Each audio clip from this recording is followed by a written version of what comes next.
4 ოქტომბერს მოკლედ დიდი რევოლუციონერები დაიჭირეს რა, ბურჭულაძე, ნადირაძე, მანჯგალაძე, კიდე ორი პიროვნება, რომელსაც 9 წლამდე ემუქრება პატიმრობა და ჯო აი ადამიანს, რომელსაც ოდნავ შეხება ქონია ამ ხალხთან და იცნობს მაგათ მოღვაწეობას, წესით ნათელი უნდა იყოს, რომ ყველაფერი და ეგენი რევოლუციონერ აეტყობათ მაგათ რევოლუციონერობის გასაგებია, რომ ბურჭულაძის განცხადება ვიღაცის დატყვევებას რო გეგმავდა თუ რაღაც უადგილო და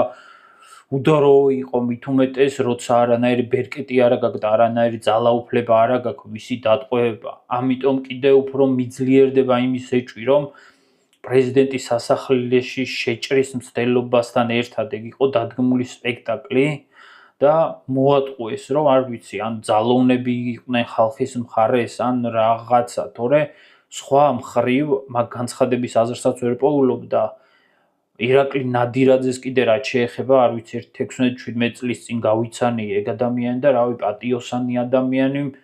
მეოჯახე ადამიანი, იქ აქტივობაზეც ეწყობა, უბრალოდ ყველა რო დაჭერილია გამოვიდა რა ადამიანი და